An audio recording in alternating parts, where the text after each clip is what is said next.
युग पुरुष राष्ट्रसंत ब्रह्मलीन महंत अवैधनाथ जी महाराज की आज नवी पुण्यतिथि के अवसर पर इस 7 दिवसीय व्याख्यानमाला के अतिथियों से मेरा निवेदन है कि मंच के दोनों तरफ महापुरुषों के चित्रों पर पुष्पांजलि करके कार्यक्रम का विधिवत शुभारंभ करने की कृपा करें।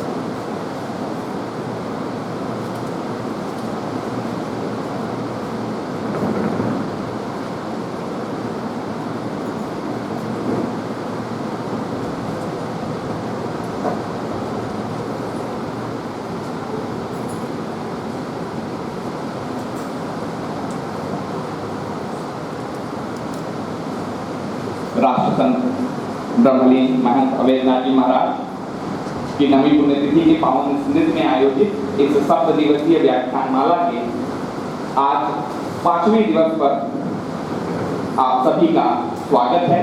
मैं सर्वप्रथम महाविद्यालय परिवार की ओर से, अपने शिक्षक बंधुओं की ओर से, अपने विद्यार्थियों की ओर से आपकी मुख्य अतिथि परम आदरणीय प्रोफेसर विप्लव दुबे मैडम को नागपंचमी महापर्व की हार्दिक शुभकामनाएं देता हूं। आज जैसा कि आप सभी देख सकते हैं, भारत ईरान संबंध एक सांस्कृतिक संवाद विषय पर अपने मुख्य वक्ता परम आदरणीय प्रोफेसर विप्लव दुबे मैडम को सुनने के लिए हम सभी यहाँ पर उपस्थित हुए हैं। आज हम सबके बीच मुख्य वक्ता के रूप में उनका शुभागमन हुआ है। दीनदयाल उपाध्याय गोरखपुर विश्वविद्यालय के प्राचीन इतिहास, पुरातत्व एवं संस्कृति विभाग की आप पूर्व अध्यक्ष एवं आचार्य रही हैं। साथ ही लिपि और अभिलेखिकी जैसे गूढ़ और दुरूह विषय की मर्मज्ञ के रूप में आप देश भर में जानी जाती हैं। इतिहास की सभी विधाएं, चाहे वो राजनैतिक इतिहास हो, समाजार्थिक इतिहास हो, सांस्कृतिक इतिहास हो, मैथमेटिक्स का क्षेत्र हो या इतिहास दर्शन का क्षेत्र हो, सभी पक्षों पर आप समान रूप से सिद्धहस्त हैं। सभी पक्षों पर आपके विषय ज्ञान से हम सभी समय समय पर लाभान्वित होते रहते हैं। अभिलेखों पर ही आपका शोध कार्य है। आपके कुशल निर्देशन में बहुत से विद्यार्थियों ने अपनी पीएचडी पूरी की है। कई उच्च कोटि की पुस्तकों का प्रणयन आपके द्वारा किया गया है। शताधिक शोध पत्र आपके विभिन्न पत्र पत्रिकाओं में प्रकाशित हो चुके हैं। मैं आज इस 7 दिवसीय व्याख्यानमाला के अवसर पर आपका हृदय से महाविद्यालय परिवार की ओर से स्वागत और अभिनंदन करता हूँ। इसके साथ ही मंच पर आज के कार्यक्रम अध्यक्ष के रूप में महाविद्यालय के प्राचार्य, जिनके मार्गदर्शन और दिशा निर्देशन में इस 7 दिवस की इस कार्यशाला, इस व्याख्यानमाला की कार्य योजना क्रियान्वित की जा रही है, ऐसे डॉक्टर प्रदीप राव जी का भी मैं इस मंच पर स्वागत करता हूं। और कार्यक्रम अध्यक्ष डॉक्टर प्रदीप राव सर से सादर निवेदन करता हूं कि मुख्य अतिथि को स्मृति चिन्ह भेंट कर महाविद्यालय परिवार की ओर से उनका स्वागत करें।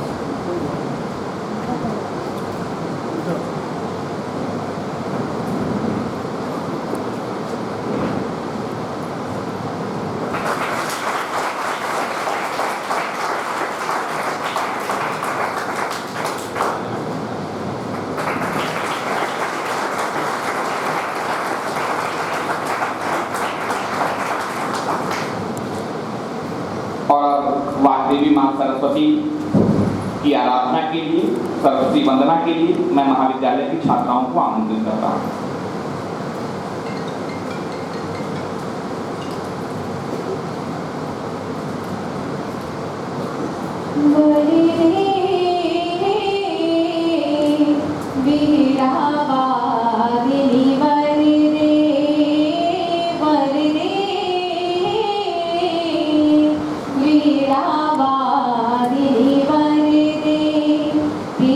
स्वतंत्र रव अमृत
नव नव के नव विहग वृंद को नव पर नव स्वर दे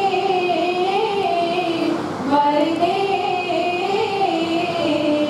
लीलावारिणी वर दे वर दे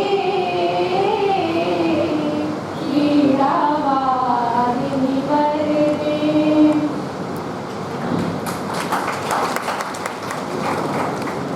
वाग्देवी मां सरस्वती की उपासना के बाद महाविद्यालय बोर्ड गीत के लिए मैं महाविद्यालय की छात्रा शिवन्या राव को आमंत्रित।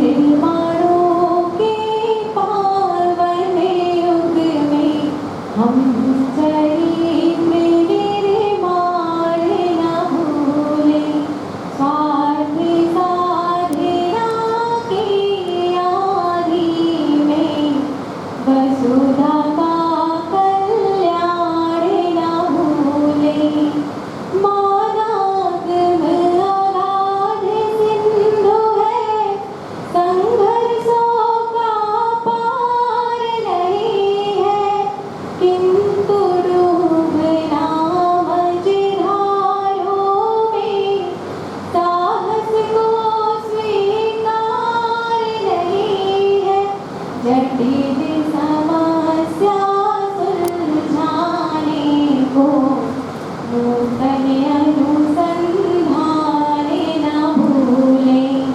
निर्माणों के पावन युग में हम चरित्र निर्माण न भूलें शील विनय आदर से श्रेष्ठता तार बिना झंकार नहीं है शिक्षा क्या स्वर साध सकेगी यदि नैतिक आधार नहीं है कीर्ति कौमुदी की गरिमा में संस्कृति का सम्मान न भूलें निर्माणों के पावन युग में हम चरित्र निर्माण न भूलें आविष्कारों की कृतियों में यदि मानव का प्यार नहीं है सृजनहीन विज्ञान व्यर्थ है प्राणी का उपकार नहीं है भौतिकता के उत्थानों में जीवन का उत्थान न भूलें निर्माणों के पावन युग में हम चरित्र निर्माण न भूलें स्वार्थ साधना की आदि में वसुधा का कल्याण न भूलें वसुधा का कल्याण न भूलें।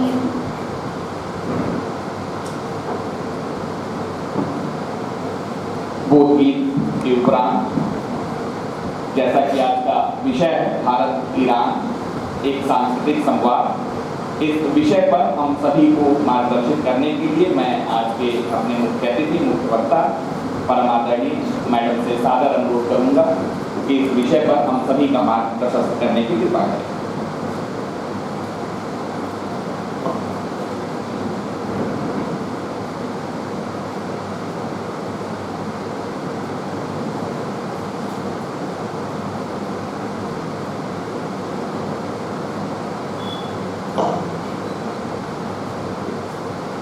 इस महाविद्यालय या गोरखपुर की यशस्वी प्राचार्य डॉक्टर प्रदीप राव, डॉक्टर सुबोध कुमार मिश्र जी, सभागार में उपस्थित सम्मानित शिक्षक बंधुओं, प्रिय छात्र छात्राओं, सर्वप्रथम में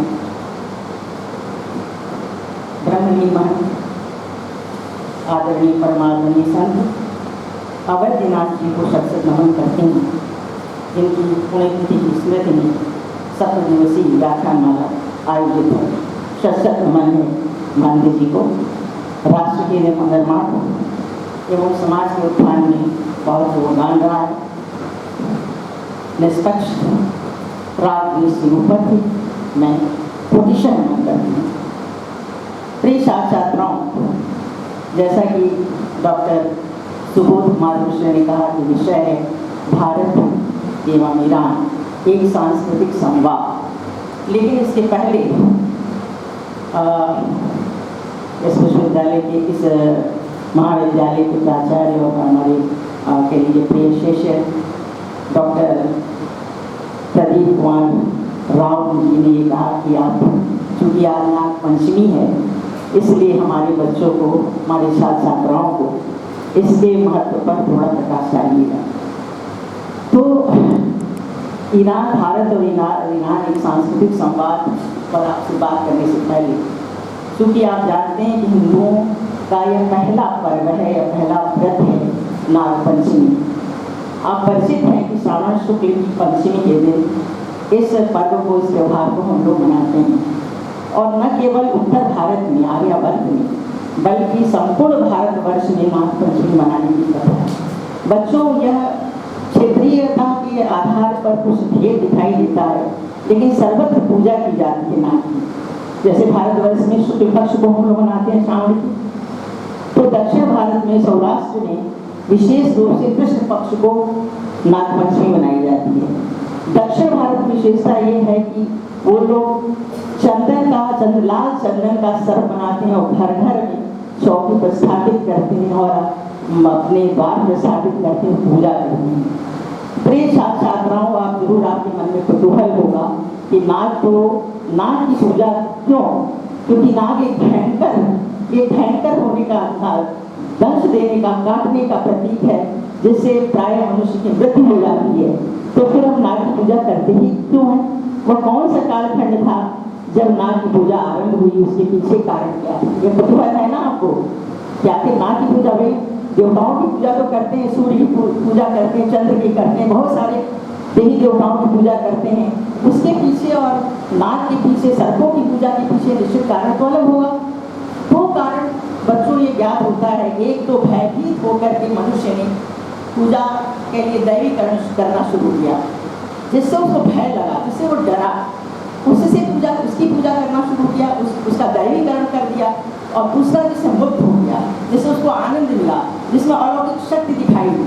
जैसे विश्व की कोई ऐसी संस्कृति और सभ्यता नहीं है जहाँ सूर्य की पूजा न होती हो। विविध नामों से सूर्य की पूजा करते हैं। क्यों करते हैं? क्योंकि आप जानते हैं सूर्य प्रकाश देता है, उस प्रकाश के बिना मनुष्य का जीवन संभव नहीं है। तो इसलिए उसका दैवीकरण किया गया और अलग अलग नाम, जैसे शमश नाम मिलता है, हमको भी जो है शमश देवता से विधिपत्र प्राप्त करता हुआ दिखाया गया है। इसी तरह से एमन रे मिलता है, मित्र मिलता है, मिहिर मिलता है। अनेक नामों से सूर्य की उपासना पूरे विश्व में दिखाई देती है। फिर नाग की उपासना भी होती है। नाग देवता भी है, यूनान में नाग देवता है। इसी तरह से इजिप्शियन भी नाग देवता की पूजा करते थे। इसके पीछे ये था कि बरसात के समय ही इसकी पूजा होती है। इस समय बहुत सारे सर्प निकलते थे और निकलने के कारण मनुष्य को डसते थे। डसने से बहुत लोगों की मृत्यु होती थी, क्योंकि वर्षा ऋतु जो है वह बहुत भयानक होती थी, बहुत बारिश होती थी, सर्प निकलते, जीव जंतु निकलते थे, मनुष्य का जीवन दुर्भर हो जाता था। ऐसी स्थिति में नाग और सर्पों की पूजा आरंभ हुई। और पूजा ही नहीं आरंभ हुई, उनको तो एक तरह से देवताओं के अलंकरण के रूप में भी मान लिया गया। जैसे बच्चों, उदाहरण के लिए शिव का अलंकरण क्या है? शिव के चंद्र पर अगर अर्धचंद्र है, गंगा जटा में है, तो गले में क्या है? सर्प है। तो शिव के गले में, और कितना बड़ा अच्छा सुखद संयोग है कि आज सोमवार है, सावन का सोमवार है। और आप जानते हो कि शिव का नाम क्या है? सोमनाथ भी है, सोमेश्वर है। क्यों बताओ? सोमनाथ का मंदिर कहाँ है? गुजरात में है ना। सोमनाथ क्यों कहते हैं? शिव का ही तो मंदिर है ना वो। तो सोमनाथ इसलिए कहते हैं, अर्ध, सोम का एक अर्थ होता है अर्धचंद्र, जिनके ललाट पर अर्धचंद्र बना है, इसलिए उनको चंद्रमौली भी कहते हैं, चंद्रचूड़ भी कहते हैं, सोमेश्वर कहते हैं, सोमनाथ कहते हैं। तो बड़ा संयोग है कि आज सोमवार है और सोमवार के दिन शिव और सर्प का अनाभाव संबंध है। शिव के शरीर पर पुराणों में बार बार कहा गया, शिव के शरीर पर ही जो है स्फुरण करता रहता है। इस प्रकार शिव से भी, विष्णु से भी एसोसिएशन है। विष्णु को शैय्याशायी जो है कहा गया है, सर पर वो सोए रहते हैं। ये तो एक बात है, कहने के देवताओं से भी इन नागों का संबंध है। भगवद गीता में कृष्ण कहते हैं कि मैं सर्पों में क्या हूँ, वासुकी हूँ, और नागों में क्या हूँ, अनंत नाग हूँ। इसके अतिरिक्त बहुत सारी कथाएं, पौराणिक कथाएं मिलती हैं, जिससे ज्ञात होता है कि पूजा आरंभ हुई। उदाहरण के लिए एक कथा पुराण, भविष्य पुराण का नाम सुना है आपने? भविष्य पुराण, शांब पुराण, बहुत सारे पुराण हैं। तो भविष्य पुराण में कथा आती है कि विनिता और कद्रु दो बहनें थी। कद्रु की माँ, कद्रु जो नागों की, सर्पों की माँ थी, और विनिता जो थी उसकी बड़ी बहन थी। दोनों में शर्त लगी। शर्त क्या लगी? कद्रु ने कहा कि जो इंद्र का घोड़ा है उच्चैश्रवा, उच्चैश्रवा किस रंग का था? सभी घोड़े तो सफेद नहीं होते हैं ना, लेकिन इंद्र का घोड़ा होने के कारण उच्चैश्रवा जो था श्वेत वर्ण था, उसका पूरा शरीर जो था श्वेत था। तो कद्रु ने कहा विनिता से, अपनी बहन से, कि जो अश्व है, जो उच्चैश्रवा है, उसका पूरा का पूरा शरीर श्वेत तो है, लेकिन पूंछ उसकी काली है। विनिता ने कहा नहीं, शर्त लग गई। तुम शर्तें लगती थी, भाई बहनों में बहुत शर्तें लगती हैं, मित्रों में भी लगती हैं। शर्त लग गई, तो शर्त लगी, कद्रु को लगा कि बाहर जाऊंगी, तो अपने बच्चों के पास गई, जो उसके बच्चे शर्त थे, नाग थे। उनसे कहा कि नागों में बहुत कारकोट नाग है, धृतराष्ट्र है, अनंत है, बासुकी है, बहुत सारे नागों का नाम मिलता है। काली नाग है। तो नागों में भी वैरायटी है, और नाग और सर्प में भी अंतर है बच्चों। नाग और सर्प में अंतर को थोड़ा बात करेंगे। जो शर्त लगी, तो उस समय जाकर के नागों से कहा कि तुम लोग हमारी रक्षा करो, और जा करके उच्चैश्रवा की पूंछ में लिपट जाओ, जिससे कि उच्चैश्रवा काला दिखे। लेकिन नाग उस समय कहीं न कहीं बहुत संयमित थे, नैतिक थे, जैसा कि भविष्य पुराण कहता है। उसने कहा तुम माँ हो, लेकिन इसका मतलब ये नहीं कि तुम्हारे कहने से हम झूठ बोलेंगे और जा करके लिपट जाएंगे। तो मना कर दिया। कद्रु को बहुत क्रोध आया कि तुम लोग माँ की बात नहीं मान सकते, तो मानो किसकी बात, जाओ। तुम लोग एक समय ऐसा आएगा कि तुम लोग अग्नि में जन्म लोगे। हुआ आप जानते हो, जन्मेजय ने यज्ञ किया। जन्मेजय कौन था, कोई बच्चा बताएगा? सर्प यज्ञ किया था जन्मेजय ने। जन्मेजय जो थे वो अर्जुन के पौत्र थे, और अर्जुन के पुत्र कौन थे, परीक्षित थे। तो जन्मेजय परीक्षित चूंकि सर्प दंश से ही मरे थे, वो यज्ञ कर रहे थे, वो मंच पर उनको लगा दिया, तथापि सर्प वहां चढ़ गया, उनको काट दिया। जन्मेजय ने यज्ञ या संकल्प ले लिया, हमारे पिता को जिसने दशा है पूरी जात को नष्ट कर दूंगा। तो उसने, उन्होंने सर्प यज्ञ किया। उस सर्प यज्ञ में सारे के सारे सर्प जो थे वो जल मरे, एक बचा। तो इस प्रकार से उन्होंने शाप दे दिया। एक तो एक अलग की कथा हो गई। लेकिन हम लोगों की पूजा का विधान केवल उसके पीछे ये है कि जहाँ हम लोगों ने दिव्य शक्ति देखा उसमें दैवीकरण किया, जहाँ भयभीत हुए उसका दैवीकरण किया। भयभीत होने के कारण ही, और कैसे पूजा की जाए सभी जानते हैं कि दूध से, क्योंकि दूध ये माना जाता है कि सर्पों को दूध बहुत ही प्रिय होता है, इससे दूध और लवा से, लवा भी हमारे आरंभिक चरण की का धान है, उससे इसकी पूजा आरंभ हुई। ये माना जाता है कि अगर हमको भविष्य पुराण में ही कहा गया है कि जो व्यक्ति दूध और लवा से पूजा करता है वो सर्पदंश से उसको मुक्ति मिल जाती है। तो इस प्रकार से सर्पदंश नाग पंचमी की जो कथा है वह इस तरह से बहुत सारी और कथाएं हैं। बच्चों जो मेन विषय है शायद वो उस पर हम बात करेंगे तो भटक जाएंगे। तो इस तरह आज नाग पंचमी बच्चों आपको सबको, हम तो हिंदू हैं और हिंदू होने के नाते यह हमारा पहला पर्व है, तो आप सबको बहुत बहुत शुभकामना, बधाई। और हमारा विश्व पर्वों का देश है। एक चीज़ और कहना चाहेंगे थोड़ा सा, क्योंकि डिफरेंट विषय के हैं, तो आप ये जान लीजिए सर्पों को तो इतना महात्म मिला कि कई कई नगर सर्पों के नाम पर पड़ गए। जैसे थानेश्वर का नाम सुना है, कुरुक्षेत्र का सुना है। कुरुक्षेत्र, थानेश्वर जो था श्रीकंठ नामक नाग के नाम पर बसा था, इसीलिए उस जनपद का नाम श्रीकंठ कहा गया। जो नाग था वो श्रीकंठ था। कश्मीर तो जानते हैं आप लोग, कश्मीर जानते हैं ना। कश्मीर जो है वह नीलनाग के नाम पर बसा, वहाँ का प्रमुख देवता जो था नीलनाग था। मणिपुर, मणिपुर को तो आप जान ही रहे हो, मणिपुर मणिभद्र नामक नाग के नाम पर बसा। और आप जानते हैं नाग कन्या उलूठी से अर्जुन ने विवाह किया। तो ये बात तो सच है कि ना केवल जिस रूप में दिखाई देते वही नहीं है, बल्कि जनजाति के रूप में माने जाते हैं। एक ट्राइब भी थी जो प्राचीन काल में नागों का बहुत सारा वंश दिखाई देता, नागवंश दिखाई देता है, वो भी उनका महत्व था। लेकिन नाग और सर्प में हमने कहा क्या अंतर है? सर्प कहते हैं क्या है? स्फुरण का, चलने का, सरकने का गुण होता है। तो सर्प में है जो सरकते हैं, और नाग जो फणधारी हैं उनको नाग कहा गया। तो सर्प और नाग का भी थोड़ा विभेद दिखाई देता है। बच्चों, एक बार पुनः आप लोगों को ढेर सारी शुभकामनाएं और आशीर्वाद। हम लोग का पहला यह व्रत है। अब मैं अब हमारा मुख्य विषय है,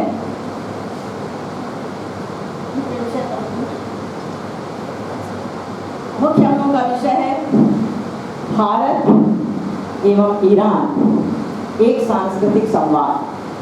बच्चों, संवाद कहते ही दो पक्ष का बोध होता है, एक तरफा संवाद तो होगा नहीं। हम आपसे बातचीत करें तो आप भी हमारे समाहित हो जाइएगा, बात करने लगेगा, कुछ अपना विचार करें तो संवाद में आएगा। इस विषय को चुनने का कारण ये था कि ईरान से बच्चे चाहे जिस विषय के जिस डिसिप्लिन को होते हैं, आप ईरान के विषय में आप जानते हैं, ईरान से परिचित होंगे। तो वर्तमान ईरान के विषय में हम आपसे बात नहीं करने जा रहे हैं, बल्कि प्राचीन काल में जो ईरान था और भारत, उसके बीच का सांस्कृतिक संबंध क्या था, उनके बीच में आवागमन या उनके बीच में सांस्कृतिक आदान प्रदान किस प्रकार से हुआ, इस पर मैं आपसे बात करूंगी। बच्चों, आप ईरान कहते हैं, भारत कहते हैं, भारत कहते ही मन में प्रश्न उठता है कि भारत क्यों, इसका नाम कब पड़ा, क्यों पड़ा, कैसे पड़ा। उसी तरह से ईरान कहते ही मन में बात आएगी, किसी भी देश को कह करके ये लगता है कि इसका नाम ईरान जो है। बच्चों, ईरान का प्राचीनतम नाम, विश्व की कई सभ्यताएं हैं, मेसोपोटामिया की सभ्यता, यूनान की सभ्यता है, ईरान की सभ्यता, सिंधु घाटी की सभ्यता है। इन सभ्यताओं में ईरान या पर्सिया कहते थे प्राचीन काल में। बच्चों, आज का जो ईरान है, आज का ईरान किस एशिया में है? दक्षिणी एशिया, पश्चिमी एशिया, मध्य एशिया, किसमें है? क्योंकि ज्योग्राफी के भी बच्चे हो।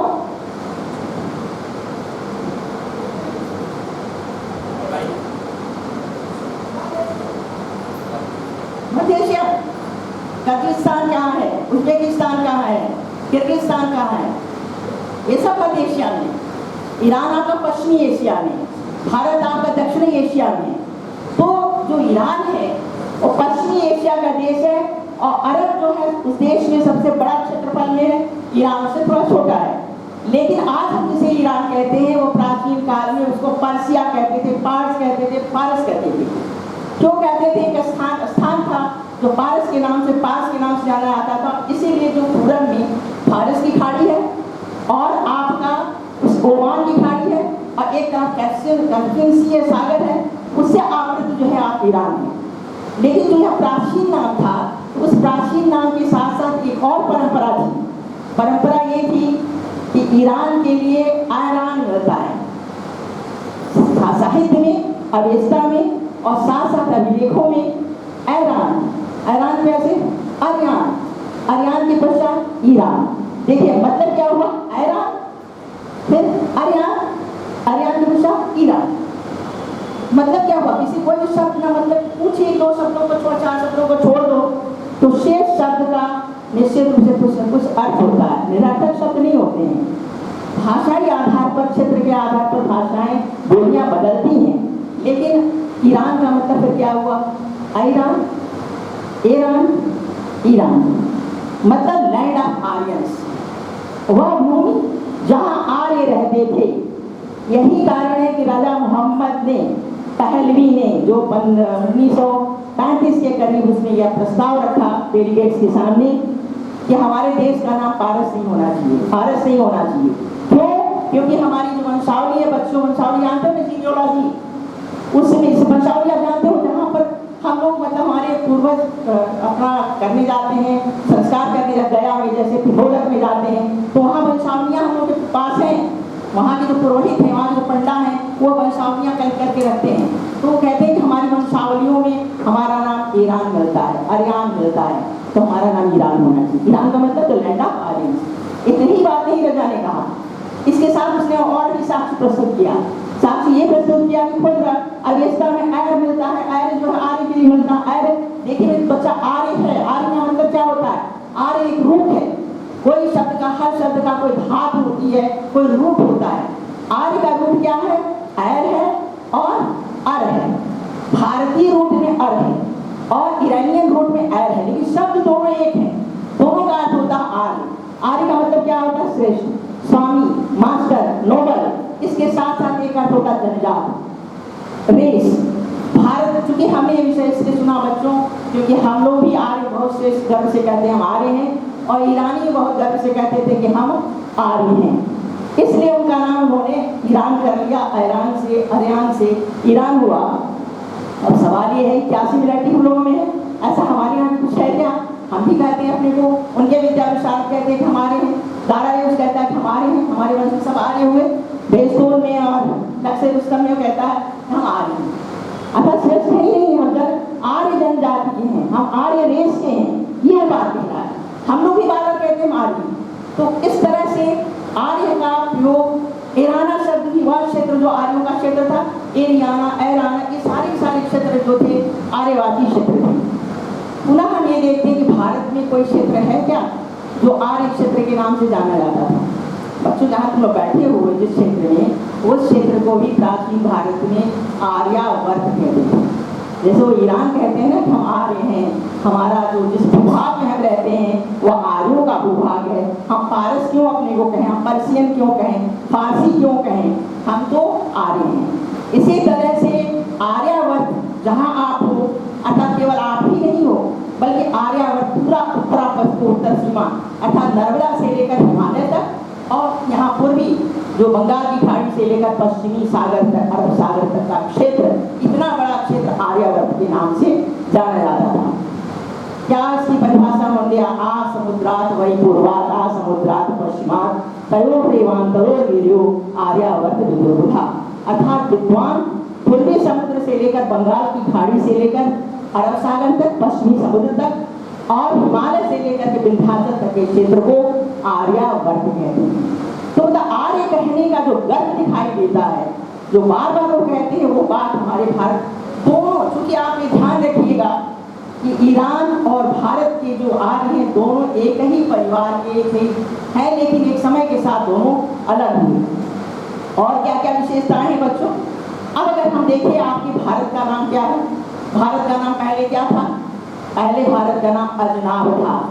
अजनाब के बाद आया आपका भारत हैमवत, हैमवत के बाद आपका जम्बूद्वीप, जम्बूद्वीप के बाद हिंद, हिंद तो और भी पहले थोड़ा सा हिंद, हिंदव ये मिलता है, उसके बाद भारतवर्ष। इसकी बहुत लंबी एक परंपरा है, थोड़ा सा आपको संकेत देके मैं आगे बढ़ूंगी। जो हिंद करूंगी मैं, क्योंकि आप भारतवर्ष देखें अजनाब, अजनाब ये कहा गया, पुराणों में कहा गया कि अजनाब पहला नाम था, क्योंकि ये माना गया कि अजनाब अर्थात जो जन्म न ले, विष्णु के नाभ कमल पर बैठकर ब्रह्मा ने जिस लोक को सबसे पहले बनाया वह देश अजनाब था। भारतवर्ष को सबसे पहले बनाया, इसलिए भारत सर्वश्रेष्ठ देश है और भारत पहले बनाया गया, इसलिए इसको अजनाब नाम से जाना गया। हैमवत इसलिए क्योंकि उत्तर में हिमालय पहली के रूप में खड़ा है, हैमवत उसको कहा गया। इसके अतिरिक्त जम्बूद्वीप कहा गया। आप जानते हो बेटा सत्यनारायण की कथा होती तो क्या कहते हैं? जम्बूद्वीपे भरतखंडे, भारतखंडे। बार बार देखिए जम्बूद्वीप सप्तद्वीप जो माने गए हैं, उसमें सप्तद्वीप में भारतखंड बहुत ही महत्वपूर्ण खंड था। भारत और हिंद, हिंदव, इंडिया, इंडिया हिंद, हिंद से अभी हम बात करेंगे, हिंद जो है हिंद से ही इंडिया बना। तो इस तरह से आप एक अमीर पसरो है इस देश को, बहुत इसकी जम्बूद्वीप की और भारतवर्ष की बहुत प्रशंसा की गई पुराणों में। एक आध की बात मैं करूंगी। जो समुद्र वणिक जातक एक है, जैनों का ग्रंथ है, बौद्धों का भी सम्मिलित है, उसमें ये कहा गया कि जो जम्बूद्वीप के निवासी विशाल हृदय के होते हैं, तो विश्व में भारत की एक छवि बनी। उस छवि के पीछे बहुत सारे जो हमारे ग्रंथ है, हमारे मनीषा वो बार बार भारत के विषय में कहते रहे।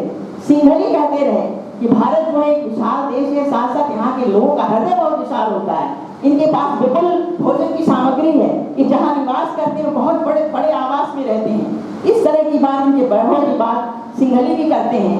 और इसके साथ साथ अन्य परंपराओं में भी भारत के समृद्धशाली होने का उल्लेख प्राप्त होता है। जम्बूद्वीप का ऐतिहासिक उल्लेख अशोक का नाम आपने बच्चों जो नहीं भी विषय लिए होंगे उन भी जानते होंगे।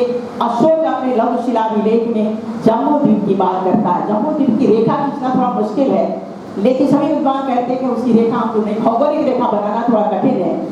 लेकिन जो जम्बू द्वीप की बात कर रहा है अशोक, उससे ज्ञात होता है उसके राज्य के अंतर्गत दक्षिण में मैसूर से लेकर उत्तर में अफगानिस्तान के सारीपुना तक, जौगढ़ से लेकर के जो आपका उड़ीसा का जौगढ़ है वहाँ से लेकर यहाँ तक आपका सौराष्ट्र तक, जूनागढ़ तक, और पश्चिम में महाराष्ट्र के सोपारा तक साम्राज्य विस्तृत था, उसको जम्बू द्वीप कहा है, तो विजित राज्य कहता है। एक बहुत अफगानिस्तान का सारीपुना पाटिया को छू रहा है, यहाँ तक के राज्य को वो जम्बू द्वीप कह रहा है कि हमारे विजित राज्य में जो देवता मनुष्य अलग अलग रह रहे थे, अलग अलग विचार था, उसको मैंने अमित छोटे विषय कर दिया। एक भौगोलिक और साथ साथ एक सांस्कृतिक चेतना की अनुभूति यहाँ दिखाई दे रही है, वो लघु शिलालेख में कह रहा है। तो इस प्रकार से भारत के की समृद्धि का, भारत के की विशालता का, भारत के वैभव का उल्लेख हमको इन साक्ष्यों में दिखाई देता है। इतना ही नहीं, 15वीं सदी का जो लेखक अमीर खुसरो है वो ये कहता है, खुसरो का नाम सुना होगा, अमीर खुसरो का, बच्चों बोलो तो कुछ सुना है ना। अमीर खुसरो कहता है, ईश्वरे हिंद अस्त बहिस्ते व जमी, ईश्वरे हिंद अस्त बहिस्ते व जमी, जमी का अगर स्वर्ग, धरती का कोई स्वर्ग है तो वह हिंद मुल्क है। अब प्रश्न ये है, जम्बू द्वीप मिल रहा, अजनाब मिल रहा है, हैमवत मिल रहा है, हिंद कब मिल रहा है, हिंद से हिंदुस्तान कब हो गया, यह प्रश्न होगा ना, क्योंकि हम लोग हिंदू हैं, हिंदुस्तान कहते हैं। कुछ लोग ये कहते थे बहुत बाद में इसका नाम मिलने लगा, नहीं, कम से कम अवेस्ता उसके समय को 9-10 ईसा पूर्व से बाद नहीं आप ले जा सकते हो, जब उसने रचना की।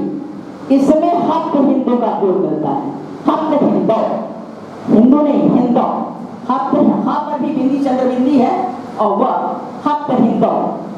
और इसी तरह तारा के नक्शे रुस्तम और पर्सिपोलिस लेखों में वह जहाँ पर प्रांतों को गिना रहा है, 23 प्रांतों को गिना रहा है, उसमें गद्धार के बाद गद्दार गद्धार के लिए गद्दार कहता है पश्चिमी प्रांत के लिए, और सिंध के लिए हिंदस कहता है, HINDUS। यह शब्द मतलब एक्चुअल है, हिंदस HINDUS। दो शब्द का प्रयोग, एक तो हफ्त हिंदू और हिंदस, ये दो शब्द का प्रयोग मिल रहा है। जो शब्द, एक चीज आप ध्यान रखिएगा, पारसी भाषा में स के लिए ह का प्रयोग होता है। जैसे हम लोग शब्द कहते हैं साथ के लिए, वो हफ्त कहते हैं, सप्ताह हम कहते हैं, हफ्ताह कहते हैं, ह कहते हैं, स के स्थान पर ह का प्रयोग। तो चूंकि सिंधु क्षेत्र में 7 नदियां बहती थी, उससे आवृत क्षेत्र होने का सप्त संधव कहलाया, इसलिए उस सप्त संधव क्षेत्र को पारसिकों ने क्या कहा, हफ्त हिंदू, अर्थात सप्त सिंधु। तो सप्त सिंधु का क्षेत्र यहाँ पर वो ये करके के बता रहे, उस क्षेत्र को ये लोग सिंधु के नाम, हिंदू के नाम से जानते थे। अब प्रश्न ये है कि ये हिंदू केवल इतना ही, हिंदेवा भी मिलता है इनके साहित्य में, हिंदुआ भी इनके साहित्य में मिलता है, हिंदुआ, हिंदेवा, हिंदस, हिंदू, इतने शब्द जो मिलते हैं। प्रोफेसर पाठक का कहना यह है, देश में विधान में उन्होंने ये कहा कि हमारा जो हिंदू है, यद्यपि हमारे साथ हमारा जो साक्ष्य साहित्य वो थोड़ा बाद में मिलता है, लेकिन पारसी में तो बहुत पहले से मिल रहा है। पारसी में तो कम से कम 9वीं-10वीं शताब्दी ले जाओगे। अगर अहिंसा की बात करो तो हम हिंदू कह रहे हैं, और बाद में साहित्य की बात, अभिलेखों की बात करो, 6वीं शताब्दी जा रहा है, तो वहां पर तो ये हिंदू कह रहे हैं, माना कि सीमित क्षेत्र के लिए कह रहे हैं, लेकिन वह बाद में विस्तार रूप ले लिया। बच्चों, ये हिंदेवा, हिंदू, हिंदस, यही शब्द आगे चलकर इंडिया में परिवर्तित हुआ। कैसे परिवर्तित हुआ? हेरोडोटस का नाम सुना है? कौन था? इतिहास पिता, इतिहास का जनक, लेकिन इतिहास पिता नहीं था। मैं मतलब बहुत आदर है मेरा, किसी भी विद्वान के लिए अनादर का भाव नहीं होना चाहिए। बहुत बड़ा काम किया, स्टोरिया लिखा, लेकिन हमारे देश में उसके पहले बहुत सारे हिस्टोरियंस हुए थे, जिसमें वशिष्ठ हैं, विश्वामित्र हैं, कर्ण हैं, कवशाइलूस हैं, भार्गव हैं, अथर्वा हैं, आंगिरस हैं, ये सारे हिस्टोरियंस हैं। तो कहीं न कहीं आपको वैदिक युग से भी हमारे हिस्टोरियंस हैं, लेकिन उसका रूप अलग है। वो पुरोहित भी हैं, वो कवि भी हैं, वो गाथा लिख रहे हैं, नारसिंह लिख रहे हैं, वो हिस्टोरियन भी हैं। तो कहीं हेरोडोटस का समय क्या है? 5th सेंचुरी BC, 5वीं शताब्दी ईसा पूर्व से ऋग्वेद का काल क्या है बच्चों, आप जानते हो विश्व के प्राचीनतम ग्रंथों में ऋग्वेद का नाम है। तो इसलिए उस समय ही हमारी चेतना में हिस्टोरियंस हैं, लेकिन फिर भी चलिए जो विश्व मानता है लेकिन हम लोग अब नहीं मानते हैं। तो हेरोडोटस ने हिस्टोरिया में सबसे पहले इंडिया नाम दिया। इंडिया, इंडिया नहीं, इंडिया न है द है इंडिया।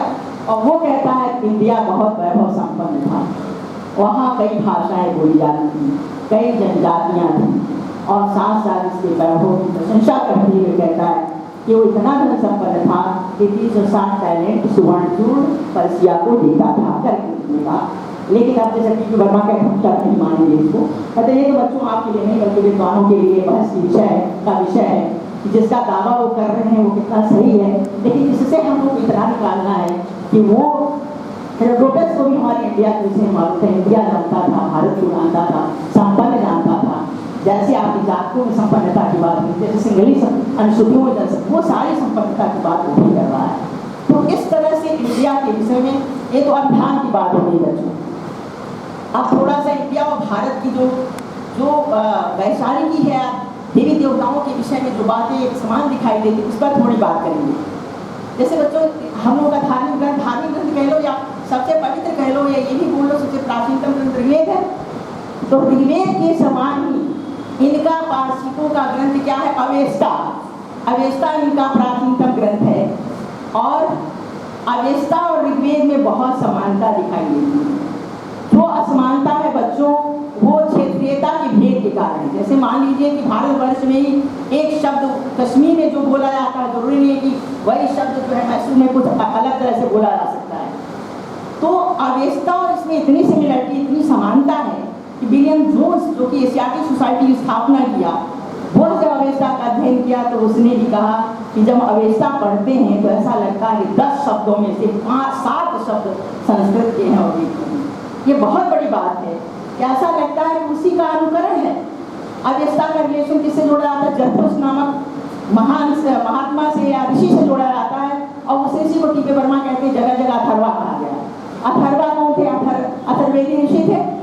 आंगिरस से अथर्वा थे, हम लोगों के ऋषि ने जो अथर्वेद की रचना की। जरथुस के लिए भी टीपी वर्मा ने कहा, उन्होंने बहुत सारा साक्ष्य भी दिया, अथर्वा ऋषि था। जिस तरह हमारे वशिष्ठ जो है अथर्वा ऋषि हैं उसी तरह वो भी अथर्वा ऋषि था। लेकिन हम लोग जिस तरह बहुदेववादी हैं, बहुदेववादी का मतलब क्या होता है, एक देवी देवता का ही नहीं बल्कि बहुत सारे देवी देवताओं के अस्तित्व को हम लोग स्वीकार करते हैं ना कि नहीं करते हैं। अरे केवल एक देवता तो नहीं मानते हैं, हम ये मानते हैं शंकर है, कृष्ण है, विष्णु है, इंद्र है, बहुत सारे देवी देवताओं को मानते हैं। और लेकिन ऋग्वेद में यही कह दिया एकम सत्यव्रता बहुधा वदन्ति, देवता सत्य तो एक है लेकिन उसको अनेक रूपों में हम लोग देखते हैं और समझते हैं। क्यों? क्योंकि हर व्यक्ति की जो मेंटल रिसेस है, जो बुद्धि है, जो परिवेश है, जो ग्रहण की शक्ति है वो अलग अलग होती है। इसलिए एक ही चीज को देख करके हर व्यक्ति एक तरह का निर्णय नहीं सुनाता है। तो इस तरह होने के बावजूद भी जिस तरह हम लोग बहुदेववादी थे, जिस समय आप जानते हो कब इस्लामिक राज्य स्थापित हुआ ईरान में, इस्लामिक गणराज्य स्थापित होने के पश्चात और उससे पहले से ही बहुदेववाद के स्थान पर लोगों ने की शुरुआत की स्थापना।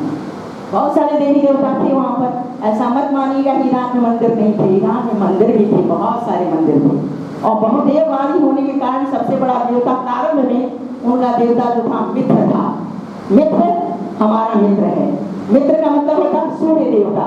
12 आदित्यों में, ऋग्वेद वैदिक आदित्यों में एक देवता हमारा सूर्य देवता था जिसको मित्र कहते थे। और यह मित्र देवता प्रकाश का देवता माना गया और यह मित्र देवता गणों का मित्र था। तो इस प्रकार से प्रकाश के देवता के रूप में वैदिक काल से ही मित्र की उपासना दिखाई देती है। पर्सिया में भी ठीक इसी प्रकार से हम मित्र कहते हैं, वो मित्र कहते हैं। मित्र अंतर क्या है, त्र और थ का अंतर है। हम मित्र कहते हैं, वो थ कहते हैं, क्योंकि है एक ही वो तवर ही है। तवर का कहा उन्होंने, दूसरा वर्ड कहा, दूसरा अक्षर है। मित्र कहते तो मित्र की बहुत उपासना थी। बच्चों पुराण शास्त्रों के साथ काल में जो मुद्राएं निकाली गई उसमें मित्र देवता का भी बहुत अनुबंध हुआ। एक सिंगुलरिटी मित्र देवता। इसके पश्चात आप पितृघ्न का नाम सुने होंगे। पितृघ्न का मतलब पितृ को मारने वाला। पितृ को मारने वाला कौन है? इंद्र को कहा गया, वृत्रघ्न उनके आदि देवता है, जो कहीं न कहीं अपने शत्रुओं को मारता था, बहुत प्रमुख देवता के रूप में वो जाना जाता था। तो दोनों में एक सिमिलरिटी, जो वृत्रघ्न जो है वो इंद्र है और उनका अपना देवता वृत्रघ्न था जो अपने शत्रुओं को मारता था, एक योद्धा के रूप में उसका उल्लेख है। सबसे महत्वपूर्ण देविका की बात आपसे हम करेंगे बच्चों, थोड़ा शायद आपको इसमें रुचि आए। जो पर्शियन देवी थी, जो पूरी पर्शिया में नहीं बल्कि इराक में, सीरिया में, सब सर्वत्र इस देवी की उपासना होती थी। यह देवी थी नना। नना से कोई शब्द आप जोड़ पाएंगे? नना से ये मदर गॉडेस थी। और इस देवी का जो मंदिर था सूसा में, भव्य मंदिर इन लोगों ने बनवाया। जो पारसी थे, सूसा, पटना, एलम में, बेबीलोन में इस देवी का बहुत बड़ा मंदिर बना और यह देवी मातृ देवी, मदर गॉडेस थी। यह देवी कौन सी देवी हो सकती है? देवी का रूप बदल कर कुछ और तो नहीं भारत में हो गया, या भारतीय देवी वहां तो नहीं पहुंच गई? तो आप अगर कर सकती है बात बच्चों, जब कोई देवी या देवता जनमानस में पूरी तरह उतर आते हैं तो फिर उनके मंदिर की आवश्यकता नहीं रहती है। जैसे लोग कहते हैं ना कि राम का मंदिर पहले से क्यों नहीं मिल रहा, प्रश्न उठाते हैं लोग कि राम में इतनी आस्था थी तो बहुत बाद के मंदिर के अवशेष और साक्षी क्यों मिल रहे हैं? इसलिए मिल रहे हैं तो मुझे ऐसा लगता है कि वो कवियों ने राम को ले लिया, जानक ने ले लिया, संध्याकर नंदी ने ले लिया, वो आपके बिल्हड़ ने ले लिया, बहुतों ने राम को उठा लिया, वो साहित्य में आ गए और राम को जनता ने उठा लिया, जनता ने अपने मन में उतार लिया। उठते बैठते जागते राम राम कहने लगे, हर कार्य में राम कहने लगे। फिर मंदिर की आवश्यकता पहले इस प्रकार से नहीं पड़ी। उसी तरह से जो नना देवी है, नना जो मातृ देवी है, हमारे भी लोग में, हमारे भी समाज में यह थी, किस रूप में बच्चों की? नानी के रूप में। नना कहते हैं, नना मदर गॉडेस है। मदर गॉडेस को उमा से समेकित किया गया, मदर गॉडेस से हमारे शिवपत्नी से किया गया, और वो भी सिंह पर बैठी हुई दिखाई गई। हमारे यहाँ दुर्गा भी सिंह पर बैठी हुई, मुद्राओं पर सिंह पर बैठी हुई है, खड्ग ली हुई है, चंद्र घंटा उसके सिर पर अर्धचंद्र है। यहाँ के सारे कहीं बाहर के विद्वानों ने सबने कहा ये भारत की कौन है? माँ है, ये भारत की मातृ देवी दुर्गा हो सकती है। तो इस प्रकार से, लेकिन जो नना है वह लोक में माँ की माँ, क्योंकि मातृ देवी है, माँ की माँ हो गई, इसलिए वह नना नानी, सीरिया में नानी कहते हैं देवी को। सीरियंस जो है इस देवी को नना को नानी कहते हैं, हम लोग माँ की माँ को ना। और देखिए लोक में इतना देवी को स्थान मिला कि कोई भी बात को आप कहते हो कि नानी की तरफ, किशोरिटी के लिए, परिपक्वता के लिए क्या कहते हो? नानी की तरफ बात कर रहे हो, है ना? नानी के आगे ननियोरा के पठान, क्या मतलब हुआ? इतनी मेच्योरिटी, इतनी परिपक्वता है, उसके आगे तुम क्या बोल सकते हो? जो मदर गॉडेस है वो हमारी नानी है। तो इस प्रकार से ये सिमिलर ना, इसलिए कि बिना बेस की नहीं बात कर रही हूँ, नना को उल्लेख वेद में मिलता है, माता के लिए मिलता है। तो इसलिए नना देवी जो थी वो पर्सिया की और साथ साथ आपकी बेबीलोनिया की, सीरिया की प्रमुख देवी थी। वह देवी का स्थान हमारे यहाँ भी था, इस रूप में था। अगली देवी की बात अगर करें तो लक्ष्मी, हमारे यहाँ लक्ष्मी श्री कहते हैं, संपन्नता की देवी है। उनकी देवी आर्दाक्षो थी, जिसका एक नाम आशीष था, जिसे अनाहिता कहा गया। उसके हाथ में कार्नुकोपिया मिलता है, और हमारी लक्ष्मी के हाथ में भी गुप्त शासकों की मुद्राओं पर कार्नुकोपिया का मतलब होता है सुदर्शन सिंह। जानते हो ना पशु का सिंह? तो पशु का सिंह यहाँ से निकालोगे तो यहाँ ऊपर नीचे वाला भाग मोटा होगा, गोल सा होगा, और उसके पीछे वाला भाग ऊपर वाला पतला होगा। उसी तरह सिंह लेकर के वो खड़ी है। सिंह का मतलब कैटल बेरर, और साथ साथ जो अन्न संपदा है उसमें अन्न डाला जाता था, उस सिंह में अन्न डाल दिया जाता। वो देवी लेके खड़ी है। तो वह क्या देवी है? वो श्री है। आर्दाक्षो जो श्री देवी के रूप में दिखाई देती है। उनकी आर्दाक्षो पर्शियन, हमारी जो श्री है, लक्ष्मी है, जिसके हाथ में भी बाद में जो इनकी मुद्राओं पर, हमारे कुछ शासकों की मुद्राओं पर तो लक्ष्मी सुमसिंगली है, जिसको कि वासुदेव शरण अग्रवाल ने कहा यह आर्दाक्षो जो है कार्नुकोपिया नहीं है बल्कि सुमसिंग है, संपन्नता को डिनोट करता है। तो इस प्रकार से यह देवी लिए हुए दिखाई देती है। अब आइए सबसे प्रमुख देवता जो अवेस्ता का देवता है। अवेस्ता का जो प्रमुख देवता जब जरथुष्ट्र आए 7वीं सदी ईसा पूर्व, कुछ कहते हैं 10वीं सदी ईसा पूर्व, लेकिन पूरा एक विद्वान वो कहते हैं 7वीं से आगे नहीं नहीं ले जाया जा सकता। तो 7वीं शती ईसा पूर्व में जब जरथुष्ट आते हैं तो ये वेदों का विरोध करते हैं। ये भी खुद में वेद वैदिक मार्ग के अंतर्गत इन्होंने अध्ययन किया, लेकिन इन्होंने वैदिक मार्ग का विरोध किया और कहा कि अनेक देवी देवताओं के अस्तित्व को मैं नहीं मानता हूँ, और एक देवता के अस्तित्व को स्थापित किया जो था अहुर मज्दा, मज्दाइजम कहते हैं जिसको मज्दा। यद्यपि कि अवेस्ता को भी अपौरुषीय माना गया, क्योंकि ये माना गया कि जरथुष्ट को अवेतक नदी के तट पर एक देवदूत मिला जिसका नाम था ओहुमन। ओहुमन ने अवेस्ता दिया। इससे क्या हो गया? इससे ये हो गया कि रचना किसी की नहीं है बल्कि अपौरुषीय है। सत्य लोग कहते हैं अपौरुषीय है, किसी पुरुष की रचना नहीं है, लेकिन उसमें वशिष्ठ है, विश्वामित्र है, कर्ण है, बहुत सारे लोग हैं। उसी तरह से कुछ भाग को ये भी कहा जाता है कि जरथुष्ट के द्वारा रचा गया। इसमें जरथुष्ट ने अहुर मज्दा को एकमात्र देवता घोषित कर दिया और ये कहा कि अहुर मज्दा के अतिरिक्त कोई देवी देवता नहीं है। अहुर मज्दा का मतलब क्या हुआ बच्चों? अहुर का मतलब होता है ह जो है स हो जाता है, उनका ह हमारा स है, और अहुर जो है असुर है, असुर मज्दा। मज्दा क्या है? पारसी मज्दा का मतलब होता है विजडम। हमारे यहाँ मेधा मज्दा है, मेधा। मेधा का मतलब क्या होता है? बुद्धिमत्ता।